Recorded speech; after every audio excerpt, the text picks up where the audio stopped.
Hello मेरे भाई, आज हम एक ऐसे व्यक्ति के बारे में बात कर रहे हैं जो भारतीय जनताओं के बीच एक गहरी छाप छोड़ के गया है, जिनको भारतीय जनताओं को उन पर गहरी एवं अटूट विश्वास था, जो भारतीय जनताओं में उनकी बड़ी इज्जत और रिस्पेक्ट थी मेरे भाई, जो अपनी पहचान अंतर्राष्ट्रीय स्तर पर बनाया, जो विश्व के चुने हुए लोकतांत्रिक नेताओं में से एक थे। जी हाँ मेरे भाई, जो व्यक्ति बूढ़े एवं अस्वस्थ हो चुके थे एवं छात्र एवं युवाओं को कहने पर एक आंदोलन चलाया।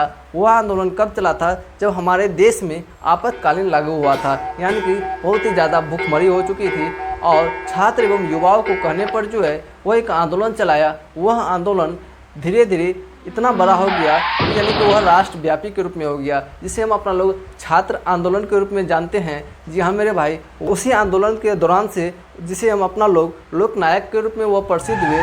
जी हाँ मेरे भाई, जो अपनी जनपक्षधरता के लिए लोकनायक के रूप में प्रसिद्ध हुआ। आपने सही सोचा है, आज हम बात कर रहे हैं जयप्रकाश नारायण जी का। जी हाँ मेरे भाई, वह आंदोलन के दौरान जो वह भाषण दिए थे, यानी कि बिहार के पटना ही ज़िले में, यानी कि 5 जून 1974 ईस्वी के, वही भाषण का अंश आपके आगे का जो चैप्टर है उसी में प्रस्तुत किया गया है। बट अभी जो अपना लोग इसके अबाउट ऑथर को ये जानते हैं, आखिर युवा शक्ति के प्रतीक यानी कि युवा शक्ति के सम्राट कैसे बन गए, यानी कि लोगों का नायक कैसे बन गए, तो इसका आखिरकार ये कैसे ये राजनीतिक जीवन में आए, तो इसका इंट्रोडक्शन जानते हैं मेरे भाई। इसका जन्म जो है 11 अक्टूबर 1902 ईस्वी को होता है। सिताब के दियारा गांव में होता है, जो कि सिताब के दियारा गांव में होता है, जो आप देख सकते हैं बलिया और बिहार के सारण जिले में फैला हुआ है। ठीक है, इसके बाद वहाँ जन्म होने के बाद जो बच्चा का एक अवस्था आता है, उस अवस्था में बच्चा जो है गांव में ही पढ़ता है, खेलता है और पढ़ाई करता है। तो इसे जब ये बच्चे थे तो इसे बचपन में बाउल के नाम से पुकारा जाता था।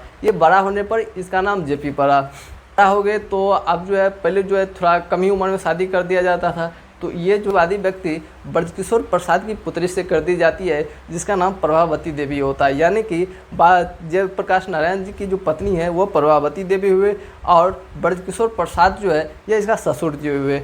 और जेपी जी का अपना जो है माता का नाम फूलरानी एवं पिता का नाम जो है हर्षु दयाल पड़ता है। फिर जो है ये अपनी आप जिम्मेदारी हो गई है, अब ये पढ़ने के लिए है जो पटना जाता है। पटना में जो है यह एक बहुत ही मस्त निबंध लिखता है में हिंदी के वर्तमान स्थिति।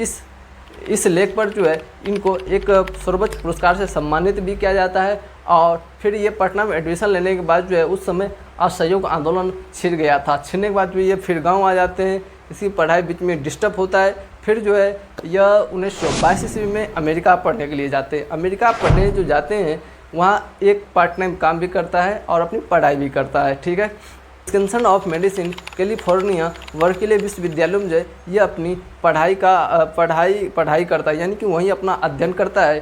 फिर जो है वही जो है अमेरिका में ही मार्क्सवाद और समाजवाद का शिक्षा भी अध्ययन करता है अमेरिका में।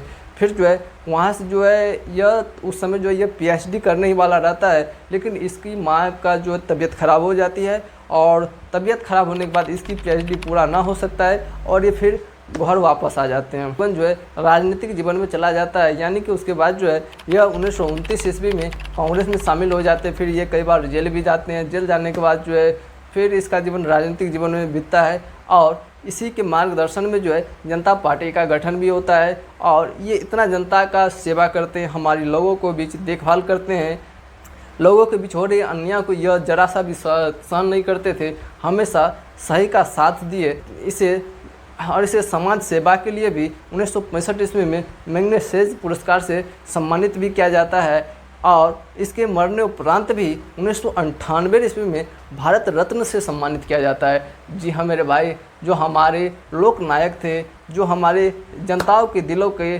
राजा हुआ करते थे, आज वो तो हमारे बीच नहीं है, लेकिन वो आज हमारे दिल में भी है।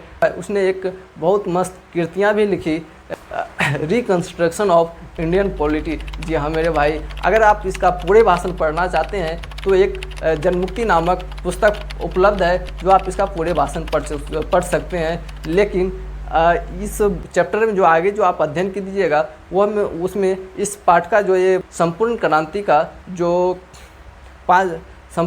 जो 5 जून 1974 ईस्वी में दिया था, उसका एक छोटा सा अंश ही है।